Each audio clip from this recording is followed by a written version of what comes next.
अस्सलाम वालेकुम। Venus sports के साथ आपका मेज़बान शहजादा मोइन हाजिर है। और पाकिस्तान क्रिकेट बोर्ड जहां बहुत से अच्छे फैसले कर रहे हैं, वहां पर मोहसिन नकवी का अच्छे इक़दामात को सराहा भी जा रहा है। कुछ अच्छे प्लेयर्स ने परफॉर्म किया बांग्लादेश के ख़िलाफ़ और आज वो गुन गाने हुए नज़र आ रहे हैं मोहसिन नकवी और तमाम मैनेजमेंट पाकिस्तान क्रिकेट बोर्ड के। और मोहम्मद हारिस की जिस तरह कारकर्दगी रही, जिस तरह जो है हसन नवाज़ ने कारकर्दगी दिखाई, तो ये खुलासा जो था हमारे पास मिडिल ऑर्डर पर कि किस तरह किया जाए, दोनों ने बड़े बाखूबी अंदाज में इसको निभाया।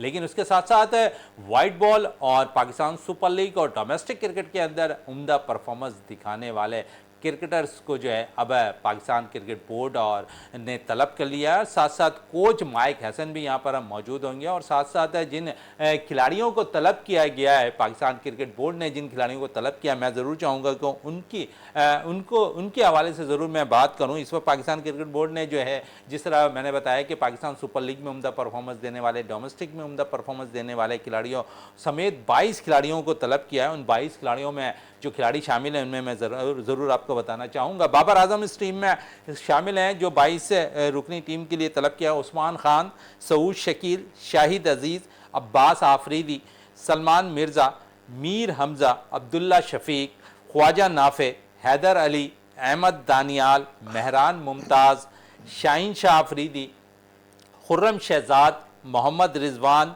माज सदाकत जिन्होंने बड़ी ज़बरदस्त कारकर्दगी का मुजाहरा किया, मोहम्मद नवाज़, आमिर जमाल, नसीम शाह, सुफियान मुकीम, अली रज़ा और तैयब ताहिर शामिल हैं। इन खिलाड़ियों को 3, 4 और 5 जून को लाहौर तलब किया गया है। एक अच्छा फैसला मैं समझता हूँ कि पाकिस्तान क्रिकेट बोर्ड का इन दिनों जारी है, जो बहुत से अच्छे इक़दाम कर रहे हैं। डोमेस्टिक क्रिकेट के हवाले से भी बड़ी अच्छी मोहसिन नकवी ने अब एक हिदायत की है कि जो पाकिस्तान के अंदर डोमेस्टिक क्रिकेट होगी, उसमें इंटरनेशनल जो प्लेयर है पाकिस्तान के, उन्हें एक सीज़न खेलना लाजमी करार दिया गया है। तो हमारे साथ यहाँ पर जावेद इकबाल भट्टी साहब मौजूद हैं, इनसे भी बात करते हैं और इन 22 खिलाड़ियों के हवाले से ज़रूर बात होगी। फिर जो पाबंद किया गया है डोमेस्टिक एक मैच, एक सीरीज़ खेलने का पूरा सीज़न, उस पर बात रहेंगे आज। और साथ साथ है क्योंकि पाकिस्तान ने बांग्लादेश के ख़िलाफ़ सीरीज़ जीती है, इन प्लेयर्स के हवाले से जो उनका परफॉर्मेंस देते रहे, क्रिकेट बोर्ड बड़ा इन्हिसार अब करता दिखाई दे रहा, हारिस पे, हसन नवाज़ पे और दीगर क्रिकेटर्स पे, इस पर आज हम बात करेंगे। जावेद इकबाल भट्टी हमारे साथ स्पोर्ट्स एनालिस्ट मौजूद है। जावेद साहब, सबसे पहले तो खुशी की बात है कि जो हम बातें करते थे ना, डोमेस्टिक क्रिकेट में सीनियर प्लेयर्स नहीं खेल रहे, सीनियर प्लेयर्स नहीं खेले, तो अब सीनियर प्लेयर्स को जो है पाबंद किया गया है कि वो डोमेस्टिक क्रिकेट को फोकस करें और डोमेस्टिक सीज़न एक ज़रूर खेलें। कितना अच्छा फैसला रहेगा ये बोर्ड, कितना अच्छा फैसला रहा बोर्ड का। और इनमें क्योंकि जब सीनियर्स खेलेंगे तो जूनियर्स को बहुत कुछ सीखने का मौका मिलेगा। बिल्कुल जी, जिस तरीके से भी आपने इंट्रो में अपने कहा है, और पाकिस्तान क्रिकेट बोर्ड ने, मैं समझता हूँ कि 2025 का सबसे अगर अच्छा फ़ैसला जो किया है वो ये है कि तमाम इंटरनेशनल प्लेयर्स को जो है पाबंद कर दिया है कि वो कम से कम एक डोमेस्टिक सीज़न जो है वो लाजमी खेलेंगे। देखिए, अगर वो इंटरनेशनल जो हमारे प्लेयर्स हैं वो अगर डोमेस्टिक खेलते हैं और उनके साथ जो मकामी प्लेयर्स खेलते हैं जिन्होंने इंटरनेशनल अभी डेब्यू नहीं किया, लेकिन ये कि उनकी परफॉर्मेंस बहुत अच्छी है, लेकिन अगर वो सीनियर्स इनके साथ खेल रहे होंगे तो इन्हें बहुत ज़्यादा फ़ायदा होगा। इन्हें अपने सीनियर्स को देखकर जो चीज़ें इन्होंने नहीं अभी तक सीखी थी वो सीनियर्स को देख के सीखेंगे। और पाकिस्तान क्रिकेट बोर्ड का बहुत बड़ा इक़दाम है कि अगर प्लेयर को जो पाबंद किया है कि उन्होंने एक डोमेस्टिक सीज़न लाजमी खेलना है, और जिस तरीके से प्लेयर्स को वहाँ बुलाया गया है, ये भी पाकिस्तान क्रिकेट बोर्ड का बड़ा एहसान इक़दाम है कि तमाम प्लेयर्स जिन्होंने परफॉर्म किया था और उन्हें जो है इकट्ठा कर दिया है, जितने भी जिस सीज़न से, जैसे PSL में किसी भी फ्रेंचाइज से उन्होंने किसी भी टीम से परफॉर्म किया था, लेकिन ये कि तमाम प्लेयर्स को जो है उन्होंने यकजा किया है। उसमें सीनियर और जूनियर का जो एक मिलाप है वो बहुत अच्छा फैसला है, और ये क्रेडिट भी पाकिस्तान क्रिकेट बोर्ड के चेयरमैन मोहसिन नकवी को जाता है। चलें, क्रेडिट मोहसिन नकवी को जाता है। और साथ साथ जो अब है इन्होंने खिलाड़ियों को तलब किया है वाइट बॉल के, और जिसमें बड़ा अहम रोल माइक हसन का नज़र आ रहा है जो पाकिस्तान वाइट बॉल के हेड कोच हैं। उन्होंने शायद पाकिस्तान क्रिकेट बोर्ड को ये मशवरा दिया होगा और इस मशवरे से फ़ायदा नज़र आएगा, क्योंकि वो परफॉर्मर प्लेयर हैं जिन्होंने वाकई डोमेस्टिक में अच्छा परफॉर्म किया, पाकिस्तान सुपर लीग में अच्छा परफॉर्म किया और यहाँ परफॉर्म कर। बिल्कुल मोइन भाई, देखिए माइक हैसन आपको पता है कि थ्रू आउट जिस तरीके से इस्लामाबाद के वो कोच चले आ रहे हैं और उन्हें पाकिस्तान में तकरीबन तमाम प्लेयर्स जो हैं उनकी नज़र से लाजमी गुजरे होंगे, और जिस तरीके से हमारे पीएसएल में उनकी परफॉर्मेंस थी, तो माइक हैसन का भी इसमें कोई ना कोई जो है बिल्कुल राय शामिल होगी। जिस तरीके से उन्होंने मोहसिन नकवी साहब को जो ड्राफ्ट बना कर दिया होगा कि वे इस तरीके से उन्होंने जैसे बताया कि मैं पाकिस्तान क्रिकेट टीम को जो है बिल्कुल ऊंची उड़ान की तरफ लेकर जाना चाहता हूं, और जो टैलेंट जो प्लेयर्स में है उनके टैलेंट को जो है और निखारने के बाद पाकिस्तान जो है दोबारा अपनी वही खोई फॉर्म जो हमारी टीम थी, एक टाइम था कि हम 11-11 सीरीज़ कंटिन्यूस जीते थे वाइट बॉल की T20 में, और एक टाइम ऐसा आ गया कि हम 30-30 35-35 मैच हार रहे हैं, 2-2 3-3 मैचेस जीत रहे हैं। तो इस तनाजुर में अगर आप देखें तो ये बहुत अच्छा फैसला है। चलें, फैसला तो बहुत अच्छा होता हुआ दिखाई दे रहा है। कुछ परफॉर्मेंस पे बात कर रहे हैं, गुन गाए जा रहे हैं हसन नवाज के, गुन गाए जा रहे हैं मोहम्मद हारिस के, और दोनों की अगर इनिंग उठाकर देख लें तो किसी ने 45 बॉल पे सेंचुरी स्कोर की तो किसी ने 44 बॉल पर, और नंबर 3 पोजीशन पर आकर T20 में as a wicket keeper batter Mohammad Haris ने सेंचुरी स्कोर किया है। उस हवाले से ज़रूर बात करूँगा। अब गुन गाने नज़र आ रहे हैं क्रिकेट बोर्ड भी हसन और यहाँ पर हारिस के। बिल्कुल मोइना, ना सिर्फ क्रिकेट बोर्ड बल्कि जो हमारे जो तमाशाई थे, जो पाकिस्तान क्रिकेट की परफॉर्मेंस जो थी, हाँ बुरी परफॉर्मेंस, पीएसएल वो चैंपियन ट्रॉफी से चली आ रही थी तो क्रिकेट से दूर होते जा रहे थे। अब वो फैंस जो हैं आहिस्ता आहिस्ता वापस आ रहे हैं। जैसे अभी आपने मोहम्मद हारिस की बात की, हसन नवाज की बात की, या हसन अली परफॉर्म कर रहा है, फ़हीम अशरफ परफॉर्म कर रहा है, ये तमाम प्लेयर साहबजादा फरहान हो गए जिन्होंने परफॉर्म किया था। अब जो शायकीन दोबारा आ रहे हैं, और ना सिर्फ पाकिस्तान क्रिकेट बोर्ड भी गुन गा रहा है मोहम्मद हारिस के, और हमारे कोच जो माइक हैसन है वो भी गुन गा रहे हैं। तो मसल ये है कि जब आप अपनी जो परफॉर्मेंस है 100% शो करेंगे, जिस तरीके की आप में एबिलिटी थी वो जो है आप नहीं इस्तेमाल कर पाते, लेकिन माइक हैसन के आने के बाद जिस तरीके से हारिस ने जो 100 कर दिया, और उससे पहले हसन नवाज भी 100 करके बैठा, और ये बड़े अरसे बाद हमें ऐसे प्लेयर मिले जो 200 के स्ट्राइक रेट से खेल रहे हैं। दूसरी तरफ अगर हम बात करें तो वहाब रियाज के साथ साथ मोहम्मद नवाज की भी जान छोड़ते हुए नजर नहीं आ रहे हैं क्रिकेट बोर्ड यहाँ पर है। इससे 22 रुकनी जो दस्ता इन्होंने बुलाया उसमें मोहम्मद नवाज का नाम भी शामिल है। ये देखें मोइन भाई, कहीं ना कहीं जो है ना ऐसी चीज़ हो जाती है पाकिस्तान क्रिकेट बोर्ड से कि सवालिया निशान बन जाए, एक सवालिया निशान बन जाता है, और लोगों को एक तनकीद करने के लिए जो मौजू मिल जाता है। अब आप देखें आपने उसे कौन सी क्रिकेट खिलानी है। मोहम्मद नवाज के कई सब्स्टिट्यूट आ गए हैं, लेकिन यह है कि अब उन प्लेयर्स में जैसे उनको भी तलब कर लिया गया है। यह एक सवालिया निशान तो बनता है कि मोहम्मद नवाज की क्या परफॉर्मेंस थी पीएसएल में, या डोमेस्टिक में क्या परफॉर्मेंस चल रही थी, किस बिना पर उनको आपने जो है तमाम प्लेयर्स के साथ जो है वहाँ कॉल ऑफ किया है। तो ये चीज़ें जो है ये सारी देखने की है। अब भाई एनालिस्ट बैठे हुए हैं, तमाम प्लेयर्स के जो है रिकॉर्ड एक क्लिक पे निकल आते हैं। मोहम्मद नवाज को भी आपने उन्हीं प्लेयर्स में शामिल कर दिया है जो करंटली तमाम प्लेयर परफॉर्मेंस देकर आ रहे हैं। तो ये है कि पाकिस्तान क्रिकेट बोर्ड को इस चीज़ पे सोचना चाहिए कि भाई आपने मोहम्मद नवाज को किस परफॉर्मेंस पे जो है आपने सेलेक्ट किया है, और फिर जैसे अभी आपने कहा एक वहाब रियाज हो गया और मोहम्मद नवाज हो गया, ये लगता है पाकिस्तान क्रिकेट और ये लाजम व मलजूम है। चलें, लाजिम मंजूर है, और इस पर ज़रूर बात भी रहेगी क्योंकि एक सवालिया निशान, जिस तरह जावेद साहब कह रहे हैं ना कुछ सवालिया निशान ज़रूर छोड़ के जाते हुए नज़र आ रहा है।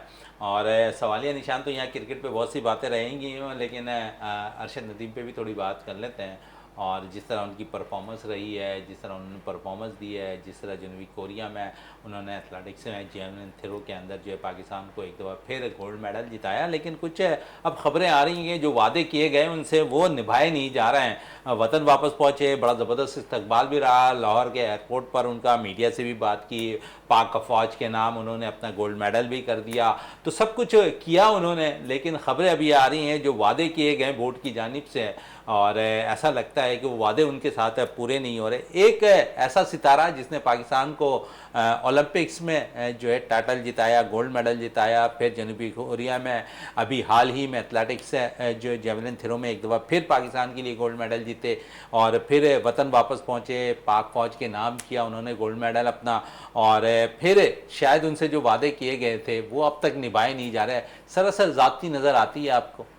देखिए मोइन भाई, अगर ऐसी चीज़ें हैं तो ये तो जाहिर है ये बोर्ड की ज़्यादती है, sports board, Pakistan sports board की। अगर ऐसी चीज़ें अरशद खुद कह रहे हैं कि भाई मेरे साथ ये चीज़ें नहीं, लेकिन हमें जो है अरशद नदीम पे फ़ख्र करना चाहिए जिस तरीके से। देखिए हम फख्र भी कर रहे हैं, वो अपना काम भी कर रहे हैं, बिल्कुल। पाकिस्तान के लिए मेडल्स भी ला रहे हैं, लेकिन जो असल चीज़ है ना कि यहाँ पर उनको जो क्रेडिट देना है, जो उनको वादे किए गए वो निभाने चाहिए। बिल्कुल, गवर्नमेंट ऑफ पाकिस्तान को चाहिए पे इस पर तवज्जो देनी चाहिए। देखिए ओलंपिक्स में पूरी दुनिया से वहाँ एथलीट आते हैं और उसने वहाँ सब्ज़ हलाली परचम जो बुलंद किया है और जिस तरीके की उन्होंने थ्रो वहाँ की थी, पूरी दुनिया में छा गया पाकिस्तान। नहीं तो पाकिस्तान ओलंपिक्स में 204-5 ममालिक शामिल थे, जो कई ऐसे थे जिन्हें पाकिस्तान का नाम तक मालूम नहीं था, लेकिन ये अरशद नदीम ही था जिन्होंने वहाँ सब हलाली परचम जो है बुलंद किया। और उसके बाद देखें, एक होता है कि वो कहते हैं जी वो ओलंपिक्स में जीत गए तो उन्होंने वो कर लिया, लेकिन उन्होंने इस तसलसल को कायम रखा, अपनी मेहनत जारी रखी है। और अब जिस तरीके से एशिया जो है, एशिया का चैंपियन भी पाकिस्तान बन गया जेवलिन थ्रो में। तो इन सारी चीज़ों को अगर आप देखते हैं कि देखिए अरशद से जो आपने वादे किए वो गवर्नमेंट ऑफ पाकिस्तान ने किए, पाकिस्तान स्पोर्ट बोर्ड ने किए, और उन्होंने एयरपोर्ट पर आते ही कहा कि ये मेडल जो है मैं पाक फौज के शोहदा के नाम करता हूँ।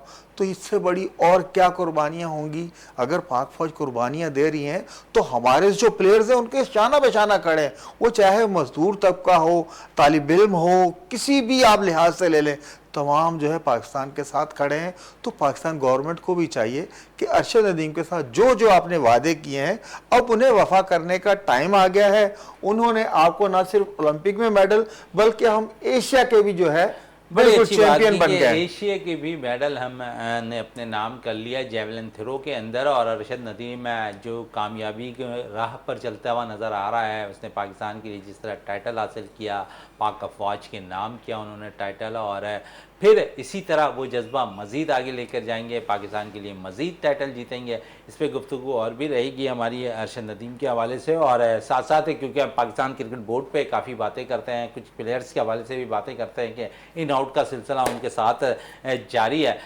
थोड़ी सी बात कर लें क्योंकि इस वक्त अगर देखें तो अब्बास आफरीदी बड़े जो है चर्चे हो रहे हैं। अब्बास के पहले उन्हें शामिल नहीं किया गया, बाद में शामिल किया गया, एक मैच जब दिया गया तो उनकी परफॉर्मेंस माजी की तरह वैसे ही रही, हमेशा वो 2-3 विकेटें लेते हुए दिखाई दिए। तो यहाँ पर जावेद साहब क्या कहेंगे, अब्बास के हवाले से अपना रिदम उन्होंने जाहिर किया हुआ है, अब बोर्ड फिर भी समझते हैं कि जब स्क्वाड का ऐलान करते तो उन्हें तरजीहात में शामिल नहीं करती।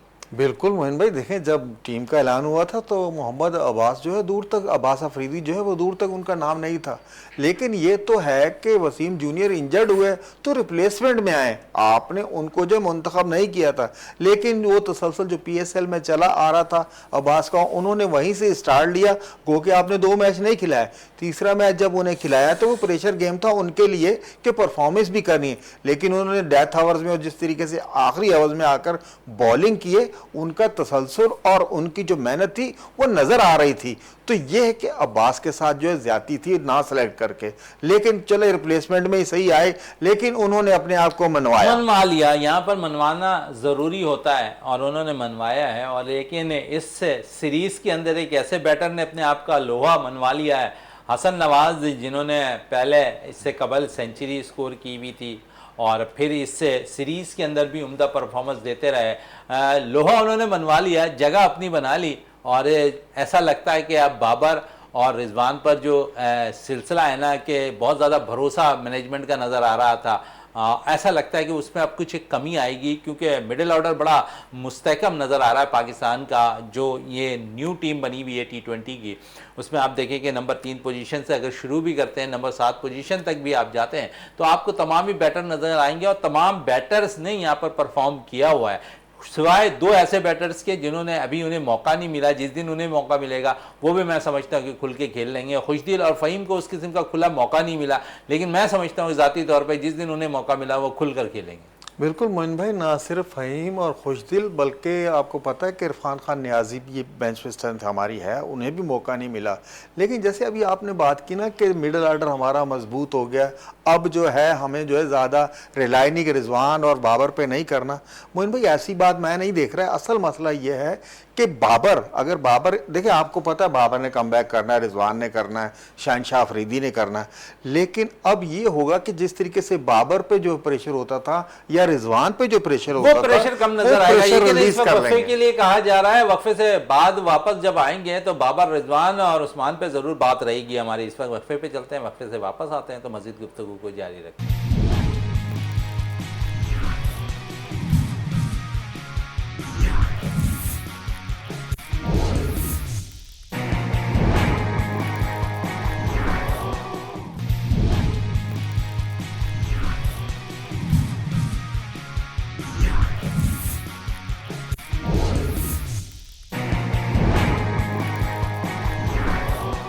Welcome back. और वक्फे से कबल हम बात कर रहे थे बाबर आजम, रिजवान, उस्मान के हवाले से, और क्या इनका कमबैक हो सकता है T20 क्रिकेट के अंदर। जावेद इकबाल भट्टी से ये बात जरूर करेंगे। जावेद साहब, क्या कैसा देख रहे हैं, कमबैक नजर आ रहा है इन तीनों प्लेयर्स का?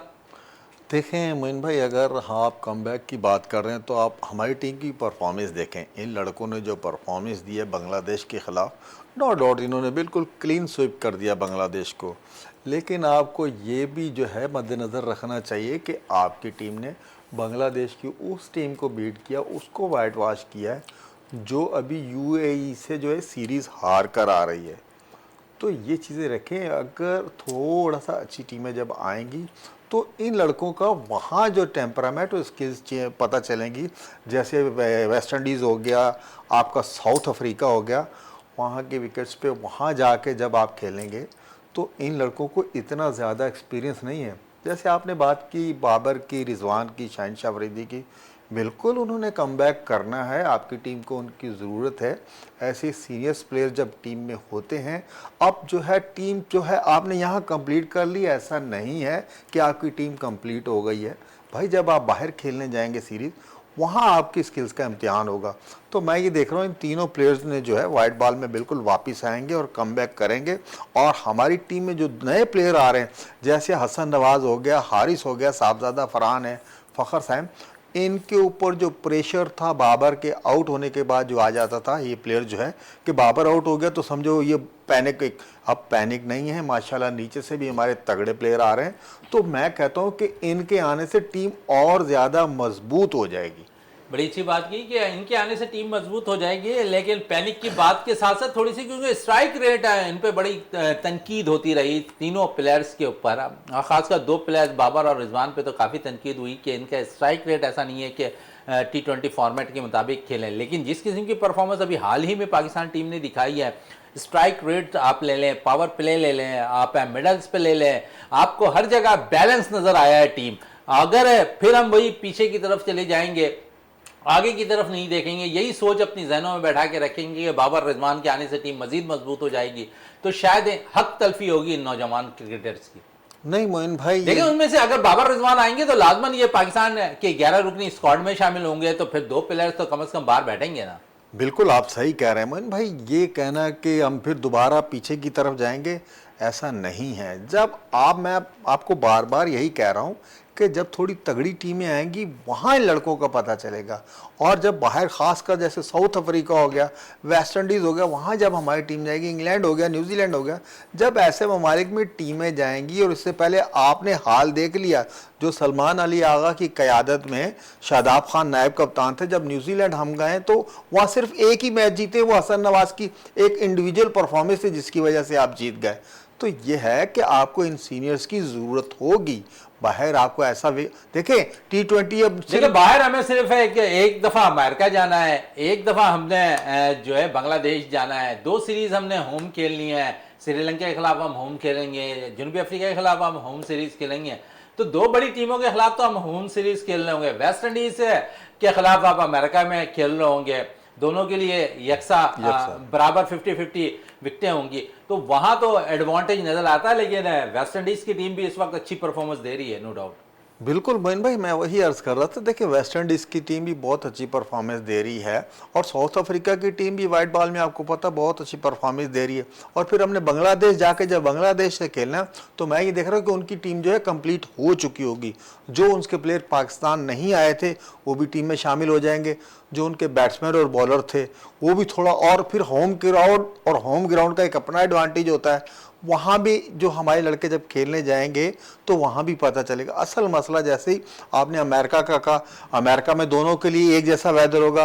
और हाँ, लास्ट टाइम हमारा अमेरिका में खेलने वाला तजर्बा बिल्कुल बुरी तरह फ्लॉप हुआ है जब हम अमेरिका जैसी टीम से भी हार गए थे।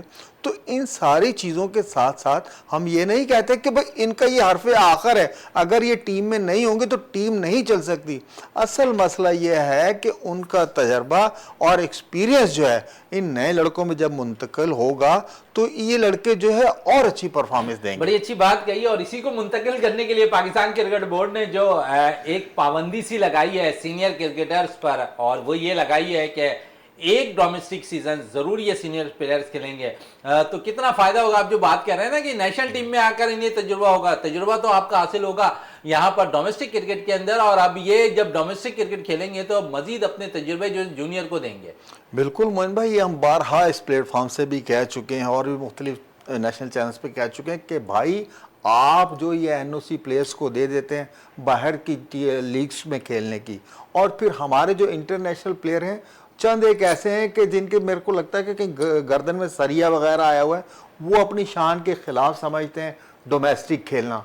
भाई असल मसला है कि जिस मुल्क ने आपको नाम दिया, इतना बड़ा नाम बनने के बाद अगर आप डोमेस्टिक को तरजीह नहीं देंगे तो भाई आप सिर्फ लीग्स खेलेंगे या बाहर खेलेंगे, ऐसा नहीं है। पाकिस्तान क्रिकेट बोर्ड ने बहुत अच्छी शिक लगा दी है कि कम से कम है एक डोमेस्टिक सीजन जो है हर प्लेयर के लिए लाजम कर दिया गया है। इसका जो फायदा होगा ना सिर्फ आपके आने वाले प्लेयर्स होगा, बल्कि मैं तो ये देख रहा हूं कि हमारे जो प्लेयर्स जो है डोमेस्टिक नहीं खेल रहे थे वो भी जब डोमेस्टिक में आकर खेलेंगे तो मैं देखता हूं कि उनकी कारकर्दगी जो है और निखरेगी। भाई जब आप यंग ब्रिगेड के साथ खेलेंगे, इन विकेटों का तो आपको तजर्बा ही नहीं रहा, आप बाहर ही सिर्फ खेल रहे हैं, तो यहां जब खेलेंगे प्लेयर्स में भी तजर्बा जाएगा और आपकी स्किल्स जो है वो भी बेहतर होगी, चाहे बैट्समैन हो या बॉलर्स हो। अच्छा, बॉलर्स की आपने बात की, तो शाहिन शाह आफरीदी बांग्लादेश के खिलाफ सीरीज़ में नहीं थे, उन्हें रेस्ट दिया गया। अब हम जो है जिस तरह बातें हो रही हैं कि वेस्ट इंडीज़ और फिर बांग्लादेश जब जाएंगे तो शाहिन शाह आफरीदी हमारे अव्वलीन तरजीहात में शामिल होंगी कि बॉलिंग को मजबूत करने के लिए हमें शाहिन शाह आफरीदी वहाँ पर नज़र आए। मैं समझता हूँ कि शाहिन ज़रूर मौजूद हों, लेकिन जिस तरह की परफॉर्मेंस शाहीन ने लास्ट 2 मैचेस में दी है पाकिस्तान सुपर लीग में, मैं तवक्को करता हूँ अगर उसी रिदम के साथ वो वापस आते हैं तो पाकिस्तान के लिए बड़ा सूदमंद साबित होगा। बिल्कुल, देखिए मोइन भाई, जो उनकी परफॉर्मेंस थी आखिरी जब फाइनल 4 में लाहौर कलंदर आई है, उसके बाद मैं देख रहा हूँ कि शाहिन शाह अफरीदी की जो बॉलिंग थी उसी बेस पे जो है टीम ऊपर आई फाइनल में, और फाइनल का देखिए मैन ऑफ द मैच और फिर टूर्नामेंट बेस्ट बॉलर बन गए, सबसे ज़्यादा विकेटें ले ली, 19 विकेटें ले ली। देखिए ये चीज़ें जो है वो खुद जो है तकाजा करती हैं कि हमारी नेशनल टीम में शाहिन शाह अफरीदी की जगह तो मौजूद है।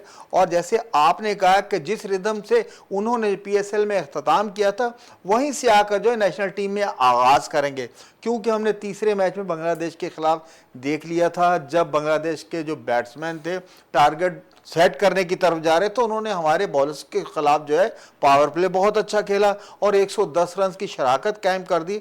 हमें एक ऐसे बॉलर की बिल्कुल अच्छा ज़रूरत है जो आए और शुरू के ओवर्स में आपको विकेट लेकर दे और वहां से जो है आप मुखालिफ टीम पे प्रेशर डाल लेते हैं। चलें, मुखालिफ टीम पर प्रेशर डाले हैं, लेकिन अब भी हमने जब 196 रन स्कोर करने में बांग्लादेश की टीम कामयाब हुई और यहाँ पर फिर वही एक फुकदान सा रहा कि हमारे जो फास्ट बॉलर्स और मिडल्स के जो बॉलर्स हैं रन रोकने में नाकाम रहे। तो ये खला यहाँ अभी भी नज़र आ रहा है और इस पर काफ़ी हम बात भी कर सकते हैं, क्योंकि हमारा अगर देखें तो बैटर्स ने मायूस नहीं किया, बॉलर्स को एक मौका मिला।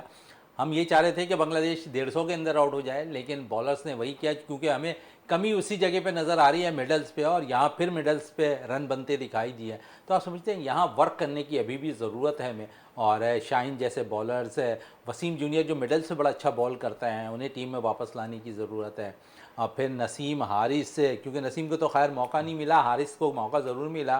फिर अब्बास ने आखिरी मैच में अच्छा परफॉर्म किया, लेकिन ज़रूरत इसी अमर की है कि वो जो खिला है ना, वहाँ अभी पूरा होता हुआ बॉलिंग के शोबे में नज़र नहीं आ रहा।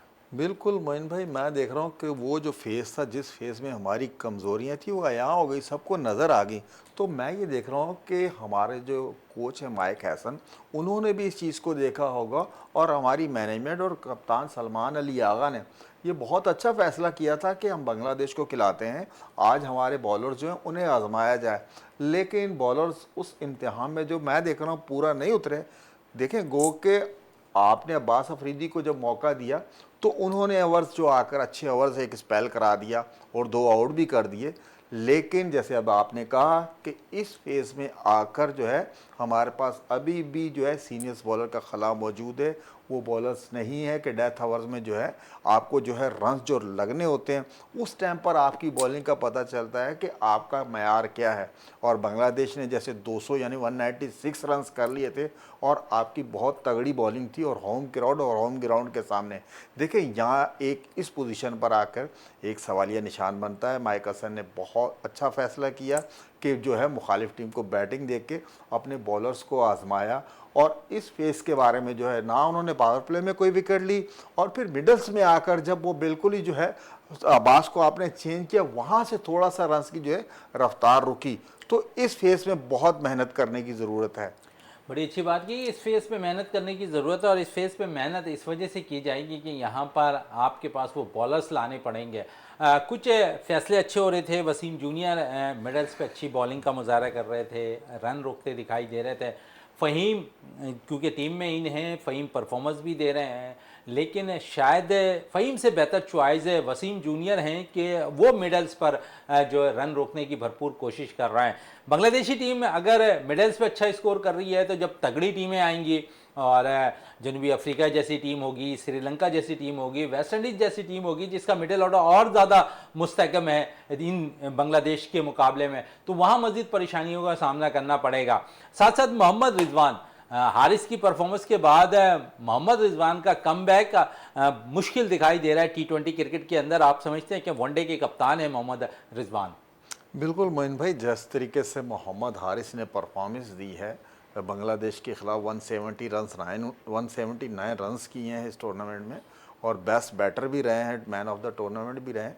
तो देखिए रिजवान का कमबैक करना, और ख़ासकर T20 में आप कह रहे हैं मुश्किल, बहुत ज़्यादा मुश्किल है। देखें आपके नंबर पे जो है एक प्लेयर जो है परफॉर्म कर रहा है, और पहला सैकड़ा जो है उन्होंने कर दिया है पाकिस्तान की तरफ से as a opener, just one down आकर उन्होंने 100 कर दिए, और तेज़ तरीन 100 कर दिए हसन नवाज़ के बाद। तो रिजवान को बहुत ज़्यादा एफर्ट करनी होगी, ख़ासकर T20 फार्मेट में आने के लिए। और अगर मोहम्मद हारिस की ये फॉर्म अगर लगी रहती है, तो अगर जो है सिलेक्ट भी हो जाते हैं मोहम्मद रिजवान, तो मैं नहीं देखता कि वो प्लेइंग 11 में शामिल होंगे, क्योंकि आपको सेकंड ऑप्शन भी टीम में मौजूद है। साहबजादा फरहान जो है वो भी मुश्किल वक्त में कीपिंग कर सकते हैं। तो आप बिल्कुल सही कह रहे हैं कि रिजवान को बहुत ज़्यादा मेहनत करनी होगी दोबारा T20 फार्मेट खेलने के लिए। बड़ी अच्छी बात की, T20 फॉर्मेट खेलने के लिए मुश्किलात का सामना करना पड़ा है रिजवान को, लेकिन इस वक्त इस पे हम मज़ीद बात भी करेंगे, लेकिन ब्रेक के लिए कह दिया गया है, तो ब्रेक से वापस आते हैं, गुफ्तगू को मज़ीद जारी रखते हैं।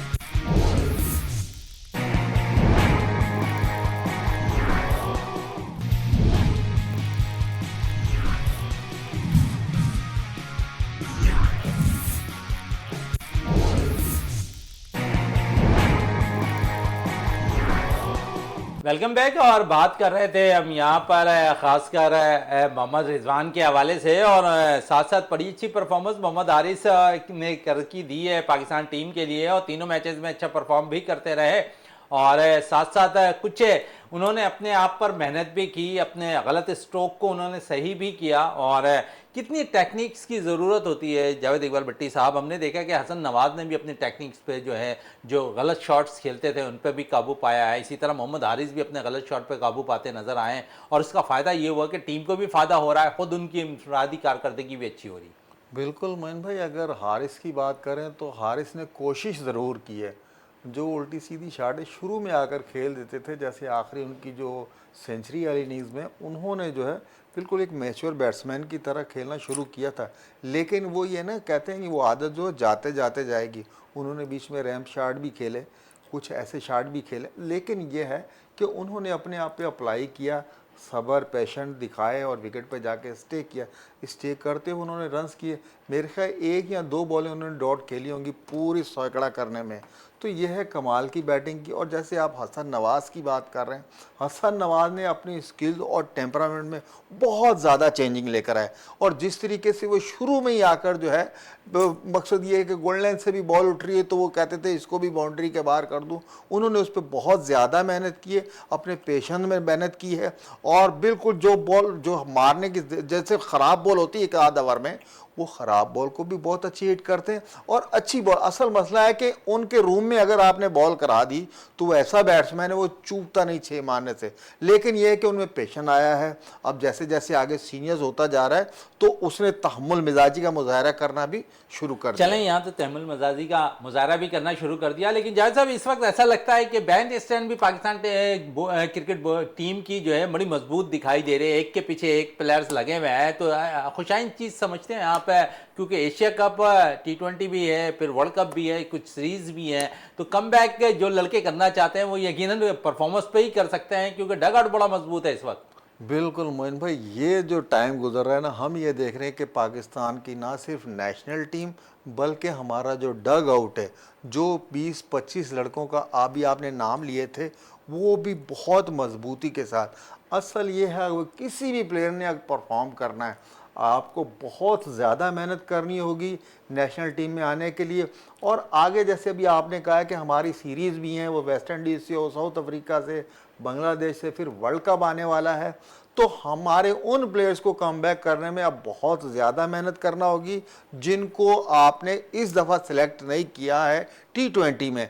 लेकिन T20 हो या वनडे फॉर्मेट हो, हमारे पास 20 से 25 प्लेयर ऐसे आ गए हैं जिनको जो है आप बैच स्ट्रिक जो है आप बिल्कुल मजबूत है। और अगर आपने किसी के नंबर पर आकर खेलना है तो आपको 200% 100% जो है आपको कारकर्दगी दिखानी होगी। आप कारकर्दगी की बुनियाद पर जो है आप कम बैक कर सकते हैं। अगर जो आप टीम में लेकर चल रहे हैं, अगर उनकी कारकर्दगी इसी तरीके की रहती है तो डग आउट जो है हमारा बिल्कुल मजबूत होगा। बॉलर के पीछे हमारा बॉलर है, बैट्समैन के पीछे हमारा बैट्समैन है। तो ये एक ऐसा फेज आया पाकिस्तान क्रिकेट टीम के, अब हमारे पास जो है तमाम प्लेयर अवेलेबल है। उसके अलावा अगर थोड़ी सी बात करें कोचिंग के हवाले से, और हेड कोच के तौर पर हमारे पास माइक हसन मौजूद हैं, कुछ अच्छी चीज़ें भी लेकर आ रहे हैं सामने। कुछ लड़के फील्डिंग में भी बहुत ज़्यादा मेहनत करते दिखाई दे रहा है। तो हमें तमाम शोबों में अपनी कारकर्दगी दिखानी होगी। कुछ फील्डिंग की बात हो रही है तो यहाँ पर हमारे पास अच्छे फील्डर्स भी हैं, जिस तरह हसन नवाज़ हैं, जिस तरह शादाब हमारे पास मौजूद हैं। ये यंग टैलेंट के अंदर वो स्टेमिना नज़र आ रहा है। बॉल के पीछे भागते हैं, रोकते हैं, बाउंड्री के अंदर बॉल को करते हैं। तो आप समझते हैं कि ये भी एक प्लस पॉइंट है पाकिस्तान के लिए? बिल्कुल प्लस पॉइंट है। जिस तरीके से आपको पता है यंग ब्रिगेड आई और फील्डिंग और आपको पता है स्किल, सारी चीज़ें जो है माइक हसन को पता है। और माइक हसन ने पूरा PSL जो है इस्लामाबाद यूनाइटेड के साथ स्टेडियम में बैठकर ही देखा है। और इस PSL 10 में मैं ये देख रहा हूँ कि हमारा फील्डिंग का जो मयार था वो बिल्कुल नाकिस था। कोई भी ऐसा एक्स्ट्रा ऑर्डिनरी जो है फील्डिंग और फिर कैचिंग तो ऐसी थी कि जैसे वेटरन प्लेयर कैच छोड़ते हैं, इस तरीके से हमारे PSL में प्लेयरों ने कैच छोड़े। तो इस पे बहुत ज़्यादा मेहनत करने की ज़रूरत है।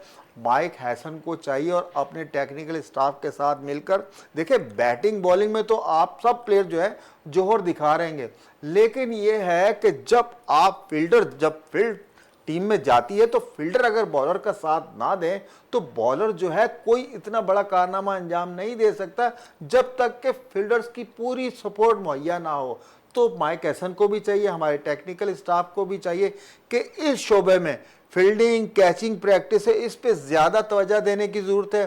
क्योंकि PSL 10 में जो है हमारी ये जो फील्डिंग थी इस लायक नहीं थी कि हम समझे। हमारी पीछे जो 9 सीज़न हमारे गुजरे उसमें आउट क्लास जो है कैचिंग भी होती थी, फील्डिंग भी होती थी। लेकिन अब हमारी टीम और हमारे प्लेयर जो नए आए हैं और नया खून आया है, इनको जो है इन चीज़ों की तरफ ज़्यादा तवज्जो देने की ज़रूरत है। और हमारे जो कोच हैं उनको भी चाहिए कि इस पे ज़्यादा जो है इनकी मेहनत करवाई जाए। चले मेहनत करवाई जाए और यकीनन मेहनत ज़रूरी है। और जिस किस्म की मेहनत अभी नज़र आई सीरीज़ के अंदर, पहला टूर था यहाँ पर, अगर हम बात कर लें पहला असाइनमेंट माइक हसन ने अबूर किया और वहाँ पर पाकिस्तान को क्लीन स्वीप कराने में वो कामयाब रहे, तो एक अच्छा साइन भी रहा है।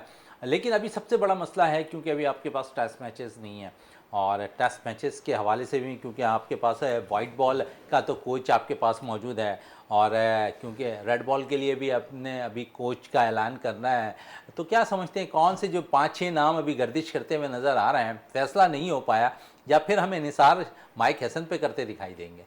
नहीं मोइन भाई, जैसे माइक हसन को तो आपको पता है वाइट बॉल का दोनों फॉर्मेट का कोच बना दिया हमने, हेड कोच हैं वो।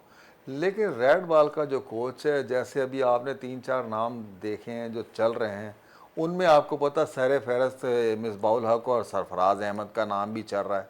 लेकिन ये है कि मैं ये देख रहा हूँ कि पाकिस्तान क्रिकेट बोर्ड चाहेगा कि आप जो है फॉरनर ही कोच लेकर आएँ।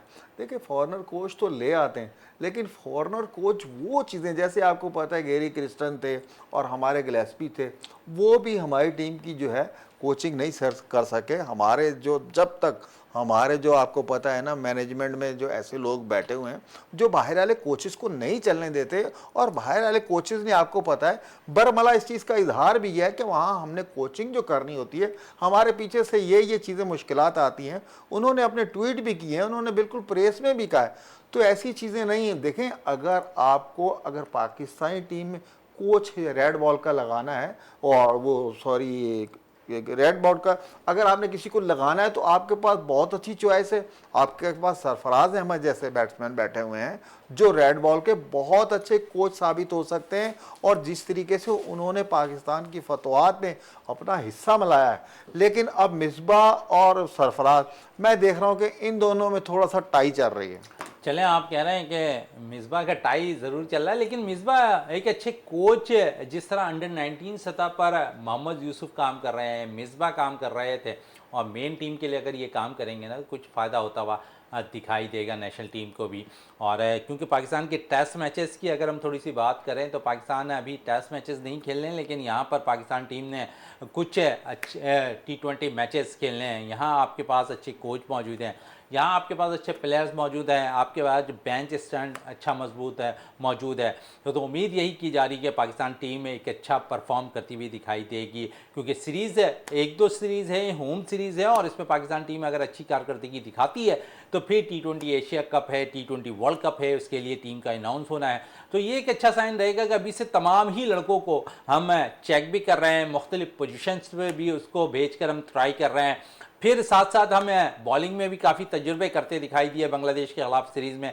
तो यहाँ तजुर्बात का सिलसिला जारी है। हम यही कहते हैं कि हार जीत खेल का हिस्सा है, लेकिन तजुर्बा करने में कोई हर्ज नहीं है। आपके पास जब ऑप्शंस मौजूद हैं तो इस पर काम करने की ज़रूरत है, और जब काम होता हुआ नज़र आता है ना तो फिर सीरीज़ आप क्लीन स्वीप करते हुए दिखाई देते हैं, सीरीज़ अपने नाम करते हुए दिखाई देते हैं, उम्दा परफॉर्मेंस प्लेयर्स देते हुए नज़र आते हैं, उम्दा फील्डिंग ग्राउंड में नज़र आ रही होती है, और उसके बलबूते पे आप अपनी सीरीज़, अपने होम सीरीज़, अपने नाम बांग्लादेश के खिलाफ करते दिखाई देते हैं। जावेद इकबाल भट्टी, आपका बहुत बहुत शुक्रिया।